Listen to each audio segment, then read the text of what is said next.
Saudara, hari ini tema firman Tuhan adalah krisis spiritual.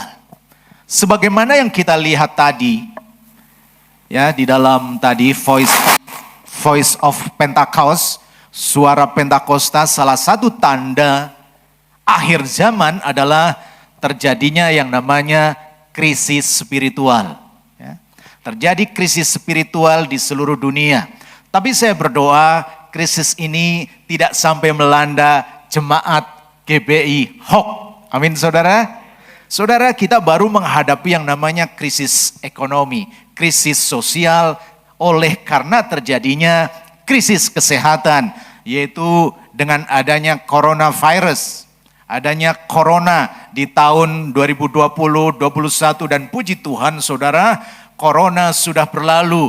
Walaupun masih ada, tapi kekuatannya tidak sedahsyat di hari-hari yang lalu. Tapi dampak daripada corona saudara masih begitu dirasakan di seluruh dunia. Banyak saudara negara-negara yang hari-hari ini masih mengalami yang namanya krisis. Krisis ekonomi, krisis keuangan dan sebagainya.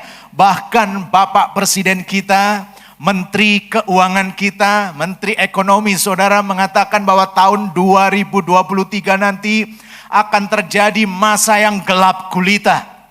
Jadi ada terjadi yang namanya krisis keuangan global. Jadi menurut mereka saudara, berdasar prediksi mereka terjadi yang namanya resesi global saudara. Tetapi apapun yang terjadi, apapun jenis resesinya, apapun jenis krisisnya saudara, jangan sampai terjadi yang namanya krisis spiritual di dalam hidup kita. Amin saudara. Ya. Kalau krisis ekonomi ya dampaknya ekonomi. Krisis kesehatan ya dampaknya ya fisiknya sakit. Atau paling banter ya mungkin mati secara jasmani saudara. Tapi kalau krisis spiritual saudara, dampaknya itu kepada kekekalan. Kalau krisis-krisis yang lain dampaknya hanya berlaku di bumi ini. Secara fisik, secara materi. Tapi kalau krisis spiritual dampaknya kepada kekekalan. Bukan hanya dampak selagi kita hidup di bumi ini. Tapi juga berdampak nanti ketika kita meninggalkan dunia ini. Oleh sebab itu apapun yang terjadi dengan krisis saudara. Jangan sampai kita mengalami yang namanya krisis spiritual. Walaupun itu adalah bagian daripada nubuatan Tuhan. Ya, bahwa di akhir zaman akan terjadi yang namanya krisis spiritual, tapi kita berdoa jangan sampai kita termasuk orang yang ada di dalamnya. Oleh sebab itu saudara, setiap kita terus berjaga-jaga supaya krisis spiritual itu tidak melanda kita. Karena dampaknya itu yang begitu mengerikan bagi setiap kita. Saya akan mengajak kita untuk membaca kitab Ibrani. Kitab Ibrani pasal yang ke-10. Kita akan baca ayat yang ke-38 dan 39 terlebih dahulu. Ibrani pasal yang ke-10 ayat 38 dan 39. Kalau memang sudah ketemu saya akan bacakan demikian firman Tuhan. Ada nggak di? Ya, Ibrani pasal yang ke-10 ayat 38 dan 39 demikian firman Tuhan. Tetapi orangku yang benar akan hidup oleh iman.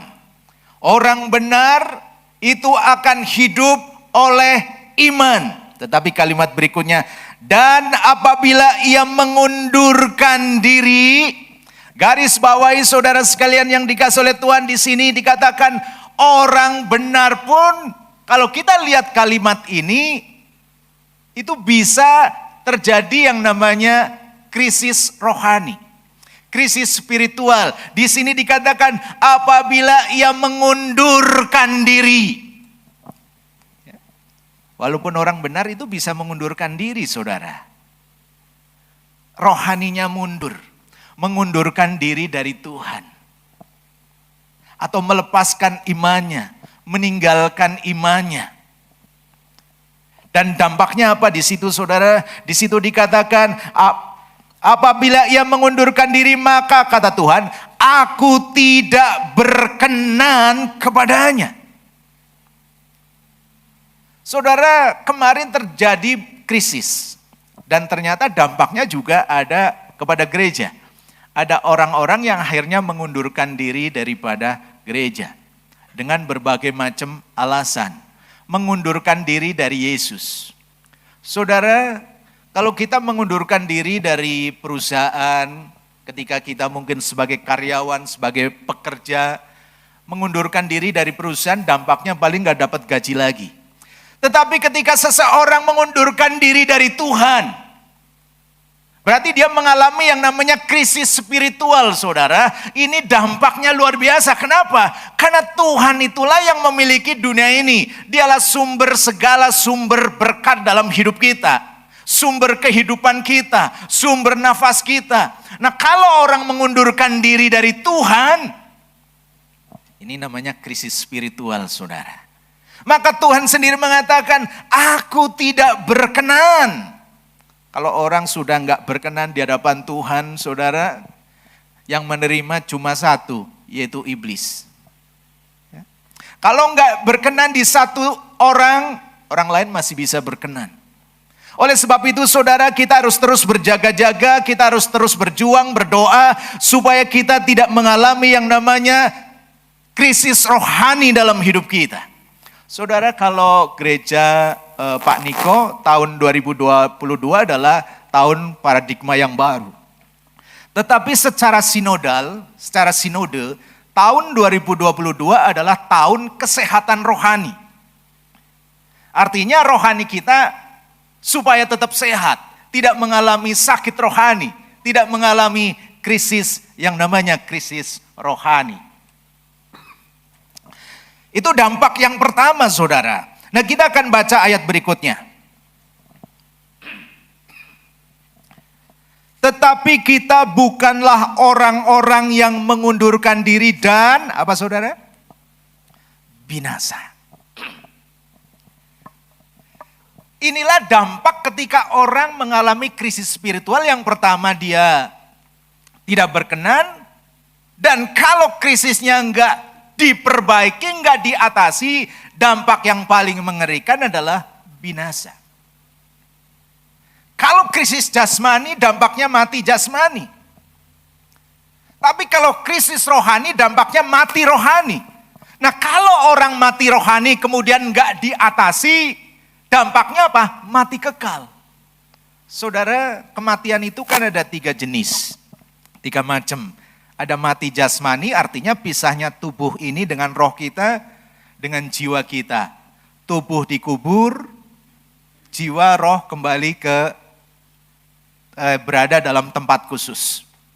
Itu mati jasmani. Kalau dia di dalam Tuhan, berarti roh jiwanya kembali kepada Tuhan. Pulang ke rumah Bapa. Itu kalau sakit jasmani bisa menimbulkan mati jasmani. Karena sakit jasmani itu adalah salah satu cara yang dipakai Tuhan untuk membuat orang itu mati jasmani. Tetapi yang kedua adalah mati rohani. Mati rohani artinya orang itu masih hidup, masih bernafas, jantung masih berdetak, tapi secara roh tidak ada hubungan lagi dengan Tuhan. Kenapa? Karena orang itu mengundurkan diri dari Tuhan. Rohnya terpisah dari Tuhan. Tidak ada hubungan spesial dengan Tuhan. Saudara, kekristenan itu bukan hanya agama Kristen gitu, bukan saudara. Benar.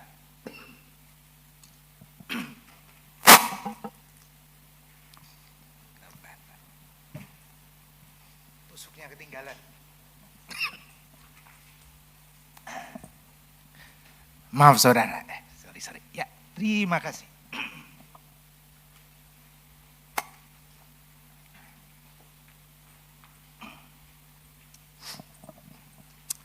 Jadi saudara sekalian, mati rohani artinya roh kita terpisah dari Tuhan. Orangnya masih hidup, masih beraktivitas, masih bekerja, bahkan bisa aja masih ke gereja, agamanya masih Kristen. Tapi dia bisa mati rohani, tidak ada hubungan khusus lagi, hubungan spesial dengan Tuhan. Karena dia rohnya sudah mengundurkan diri dari Tuhan. Dan ini kalau nggak diatasi namanya mati kekal. Atau dengan kata lain binasa. Terpisah dengan Tuhan selama-lamanya. Jadi saudara sekalian, setiap kita memang harus mengecek kerohanian kita. Perjalanan kekristenan kita itu seperti naik tangga saudara.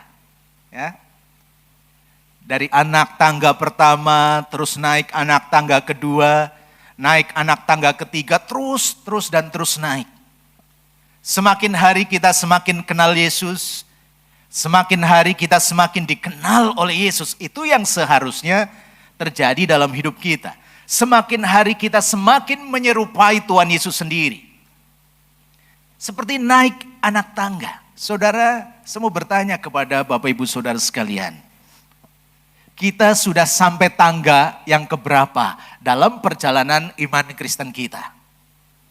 Apakah masih di anak tangga paling bawah, menengah, atau sudah di atas? Mari kita cek kerohanian kita. Masing-masing tentunya sudah tahu, kerohaniannya sudah sampai tahap apa. Kan tangga itu ada banyak komponennya saudara ya. Ada anak tangga, 1, 2, 3 terus naik. Tapi bisa juga turun tangga. Tapi saya berdoa di antara saudara tidak ada yang turun tangga. Amin saudara. Apalagi di bawah tangga.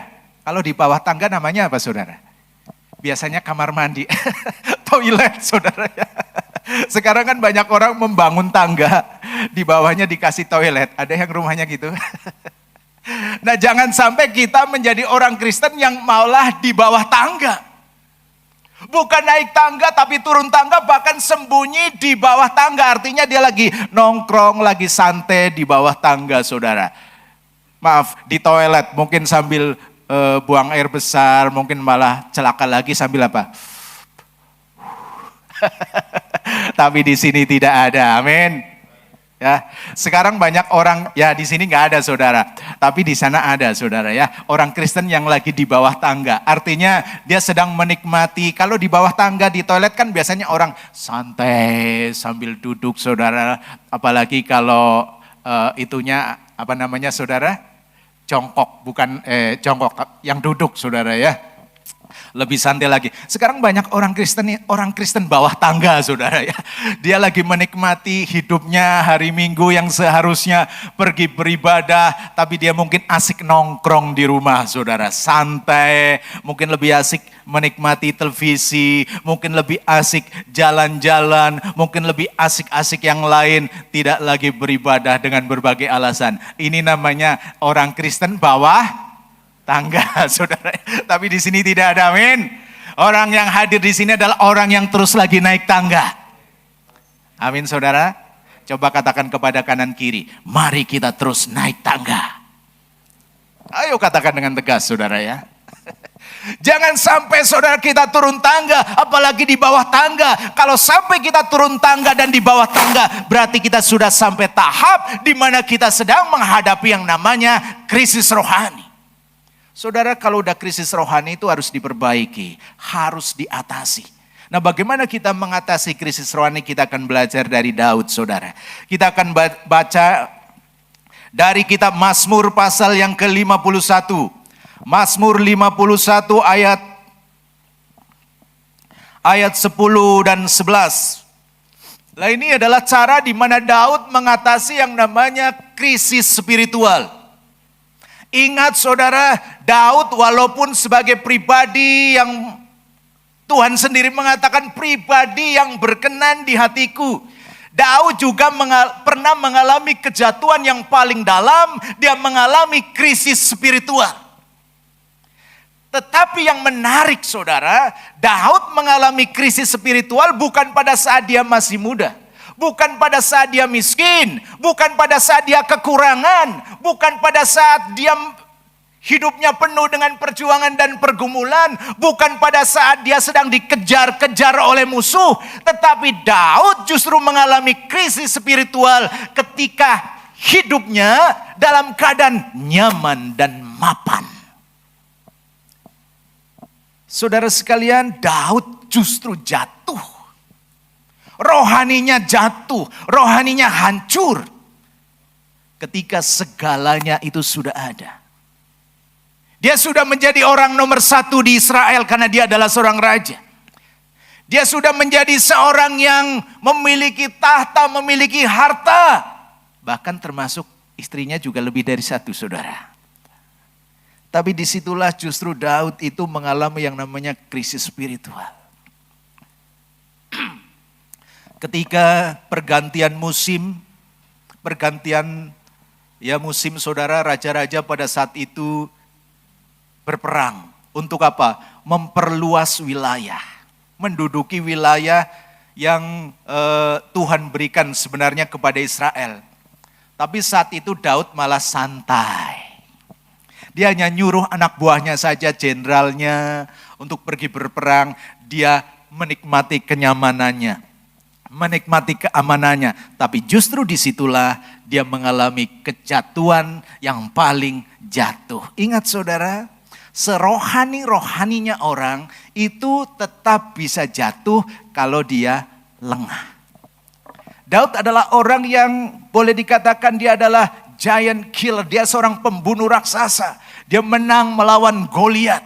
Dia adalah seorang worshiper. Dia adalah seorang penyembah yang dekat dengan Tuhan. Tapi ada masa-masa di mana dia rohaninya melorot, hancur, krisis justru pada saat dia sedang berada di puncak. Ekonominya puncak, kedudukannya puncak. Tapi pada saat itulah dia jatuh. Jadi saudara sekalian, yang membuat seseorang itu jatuh, itu bukan hanya karena banyaknya masalah, bukan saudara. Tetapi justru dalam keadaan nyaman dan mapan itu juga bisa menjadi tempat yang rawan di mana orang itu jatuh. Ada orang mengatakan gini, tapi bukan saya saudara, saya mengutip kata orang gini. Kalau wanita semakin nakal, semakin banyak duitnya.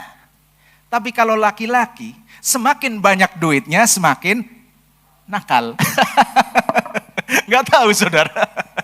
Katanya saudara ya. Kalau wanita semakin nakal, semakin banyak hartanya saudara. Tapi kalau laki-laki semakin banyak hartanya, semakin banyak duitnya, semakin dia nakal. Nah Daud ternyata seperti itu saudara. Daud ketika dia memiliki tahta, dia memiliki uang banyak, dia semakin nakal saudara.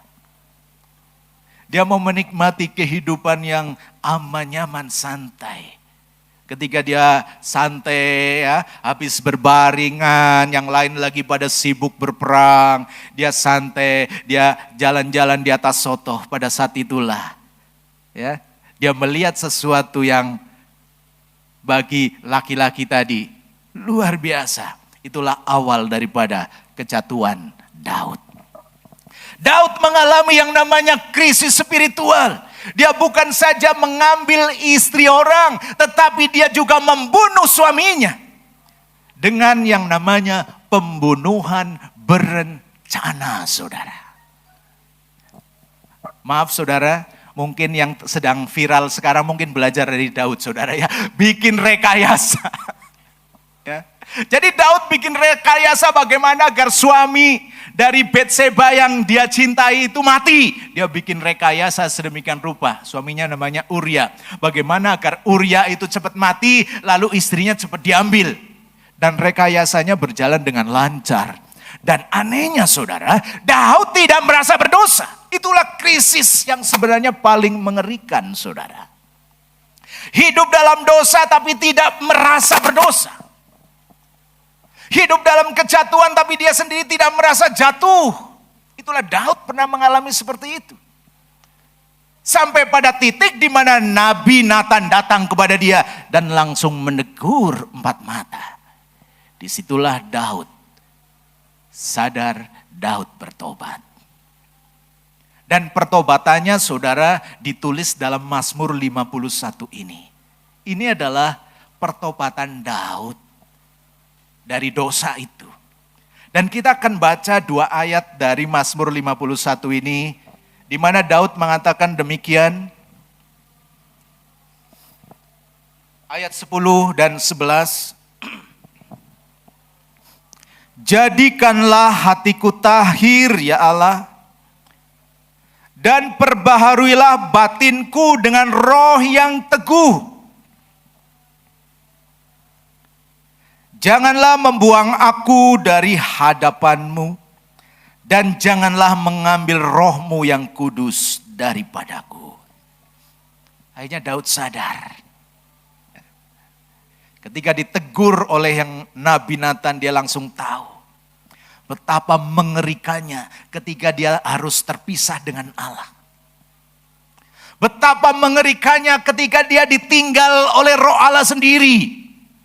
Sehingga doa Daud apa saudara? Janganlah membuang aku dari hadapan-Mu, dan janganlah mengambil roh-Mu yang kudus daripadaku.